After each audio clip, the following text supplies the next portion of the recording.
Truputį apie federacijos taurės varžybas. Mes jas atgavinom praėjusiais metais. Paskutinį kartą taurė buvo vesta maždaug 94 metais. Ir šios taurės svarba yra gana didelė, kadangi pagal nuostatus, kada komanda iškovoja dalyvauti Eurolygos varžybose, 5 taškus gauna taurės nugalėtojas. 15 taškų gauna Lietuvos čempionas. Tuo būdu, reiškia, taurė turi tam tikrą svarbą. Mes galim to pasidžiaugti, kad šiais metais jau taurės varžybose, nes kartu vedam ir mažąją taurę, dalyvavo 80 komandų. Mes tikimės, kad kitais metais šitas skaičius išaugs ir mes norim praplėsti, kad periferija matytų mūsų geriausias komandas. Todėl ir dabar, sakysim, finalai yra vedami ne Kaune, Vilniuje, bet mes pradėjom nuo Klaipėdos, šiais metais Šiauliuose. Kitais metais tikimės, kad bus rūmai atidaryti Panevėžyje ir ten vesim 3 kartą taurę. Skaitau, kad susidomėjimas yra nemažas ir mes svarbiausia mums užtikrinti, kad taurės varžybos būtų pravestas gerai, gerame lygyje ir kad šauliai tikrai pasidžiaugtų tomis varžybomis.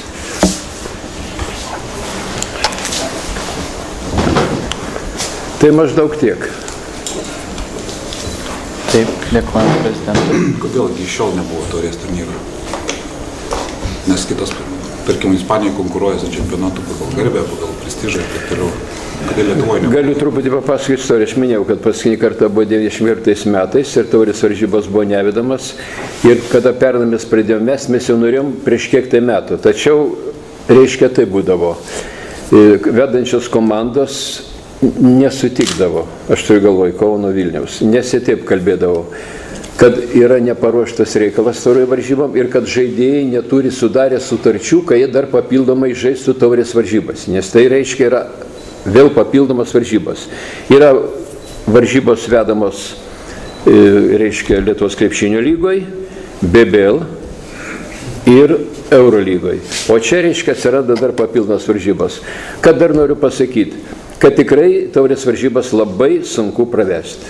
Kadangi paskaičiuokim, dar kartą grįšiu, Lietuvos lygos varžybos, BBL varžybos, nacionalinės krepšinio varžybos, regioninės lygos varžybos, studentų varžybos, Eurolygos varžybos ir Ulebo taurė. Ir taurė mūsų turi prisitaikyti, kada yra laisvas laikas, kad ją pravesti. Ir va čia, kur buvo kalbamos, kad čia reikia taip ir taip, tikrai yra nepaprastai sunku. Pavyzdžiui, šitą savaitę yra vienintelė, kada mes galim vykdyti finalus. Nes jau po šitos, sekančią savaitę jau prasideda antras etapas Eurolygos. Tai štai dėl ko mes negalėjom vesti. Kadangi nėra niekur tiek lygų, kiek Lietuvoje. Tai yra vienintelė valstybė Europoje, turbūt ir pasaulyje, kur turi tiek daug lygų. Ir dėl to susidaro papildomi sunkumai. Ir aišku, pats susidaro sunkumai ir tom komandom, kurios turi labai daug varžybų, traumų. Ir mes pilnai suprantam tas komandas, bet mes kitos išeities neturim. Ir aš skaitau, kad gal ateityje galim bus ir ką nors tokio anksčiau gal pradėti. Šie metai mes pradėjom vėlokai, kadangi patys žinot, kad Ispanija varžybos baigėsi jau ten rugsėjo mėnesį.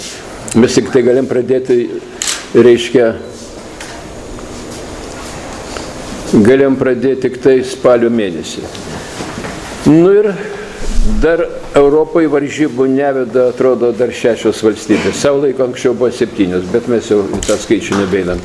Jeigu jūs tenkina mano paaiškinimas, tai tiek.